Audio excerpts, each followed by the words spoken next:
Britain's empire worked tirelessly, pulling itself to a height of power following decades of war, diplomacy, business, and rivalry with virtually every other great power of Europe, not to mention some of its own colonies. By the end of this struggle, the British would hold on to the single largest empire in human history and a state so wealthy that it became the axis upon which the global economy spun, establishing the Pax Britannica. The British acted as an essential global policeman, and the nature of their empire, marked by large settler colonies in every corner of the globe, allowed the British to facilitate effective policing actions far and wide with relative ease. Despite these policing actions, Britain simultaneously maintained a position of splendid isolation, remembering to put its affairs first and to not become entangled in the politics of the continent, striking a seemingly perfect balance of foreign and domestic policy. That is, until the rise of Germany alarmed many within Britain that their global world order might be threatened by an equally capable power. The two world wars that followed crippled Britain and left global hegemony to fall to the United States.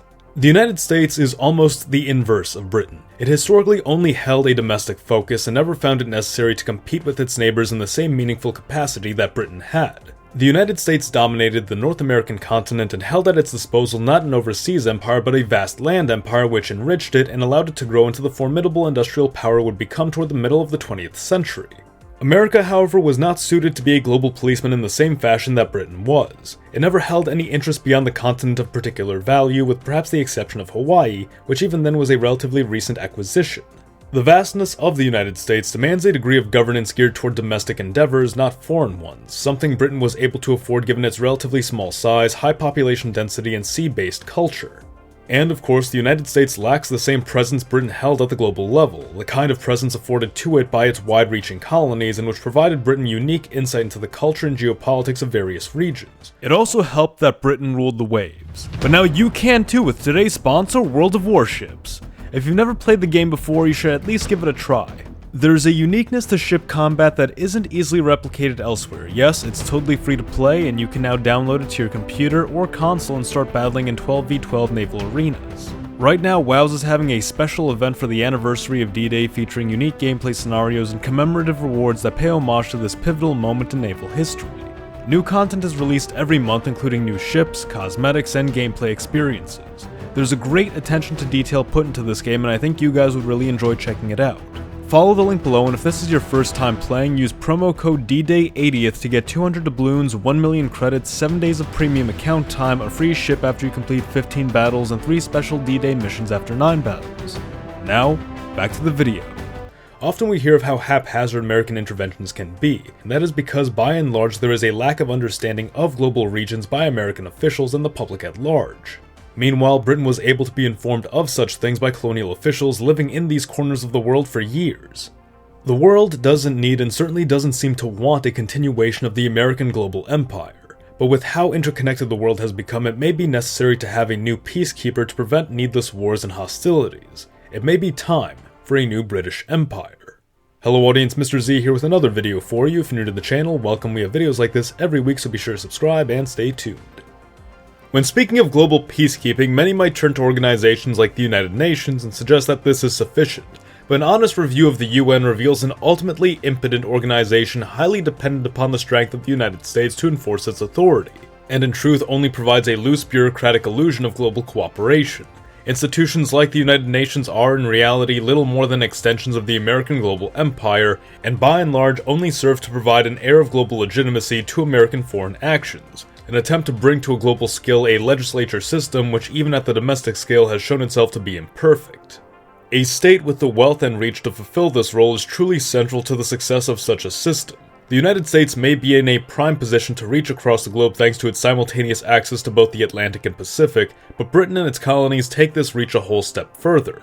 I've spoken extensively about the plausibility of a united Anglosphere, the role it could play in the world, and how such a state could be governed and have the potential to emerge as an independent superpower, and you can check out those videos here. But it must be emphasized that absolutely no other nation, no grouping of people or countries on the planet have the same level of reach and capability that the collective Anglo diaspora has. From a central hub in Canada which holds the same equal access to the Pacific and Atlantic that the United States has, one could easily reach out into the Asian Pacific through both Australia and New Zealand, or into the European Atlantic through Great Britain. Australia is well acquainted with and keen on building a more stable Asian Pacific, just as Britain holds behind it years of familiarity with European geopolitics and appears well invested in maintaining order in the region. Canada, of course, is perhaps the United States' closest ally in geography, trade, and culture, among others.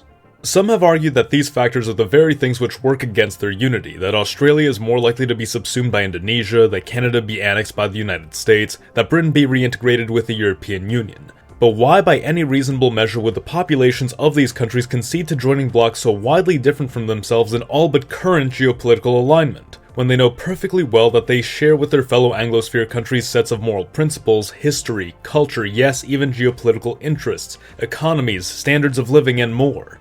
It would be plainly foolish for these countries to not recognize the potential at their fingertips, the things they could achieve by pooling their collective resources and pursuing that which they historically have proven to be adept at doing, and for which their circumstances leave them uniquely suited.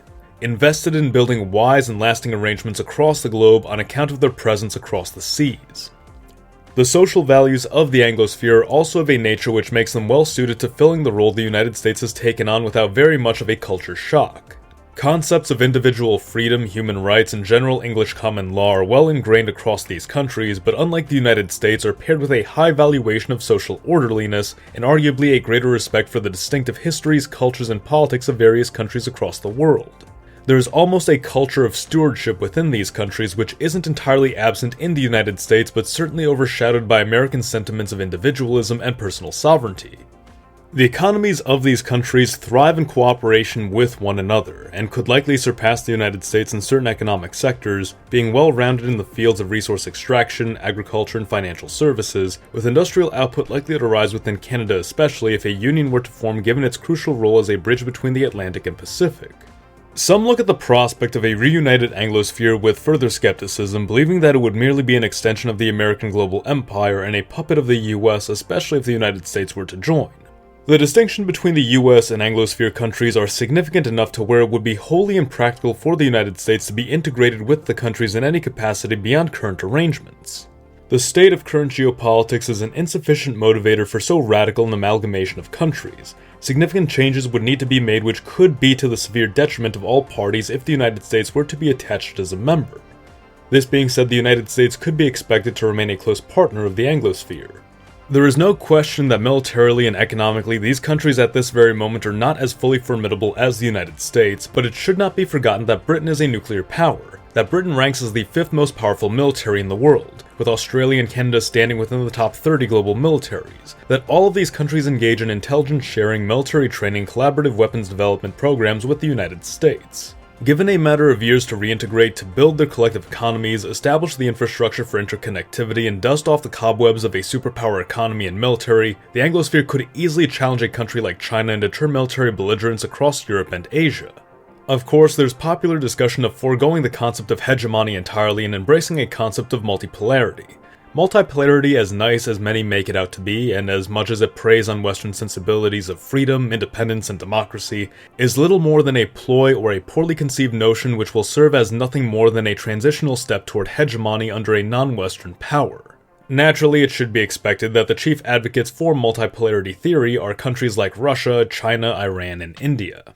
It's clear to many that the United States has overstepped its bounds of intervention, to the point that since at least the end of the Cold War it has sought to impose democracy upon countries whether the populations of those countries desire it or not. It is again in this regard that the Anglosphere countries hold a superior track record to the United States, not imposing upon the world an ideological doctrine, but simply maintaining a balance of power. Yes, Britain was clearly the hegemon during the Pax Britannica, but arguably throughout the splendid isolation there was in fact something of a multipolar world. Russia was a great power, France was a great power, Austria, Prussia, Japan, and the United States all had spheres of interest in which they were dominant, with Britain occasionally intervening to prevent some countries from growing too powerful. The Anglosphere countries thrive under these circumstances. They were built up to be this world-spanning force that keeps the peace and oversees global commerce. The United States was built up as a regional power and experiences significant stress attempting to fill the vacuum of its predecessor. The roles of the US and Anglosphere countries swapped, and quickly we have learned that this model is to the detriment of all parties. The world needs a new British Empire, and it cannot be the United States. But what do you think? Let us know your thoughts in the comments below. The US of Z thanks you for watching. Mr. Z, out. Once again, let's give a big thank you to today's sponsor, World of Warships. Follow the link below, and if this is your first time playing, use promo code DDAY80th to get 200 doubloons, 1 million credits, 7 days of premium account time, a free ship after you complete 15 battles, and 3 special D-Day missions after you complete 9 battles.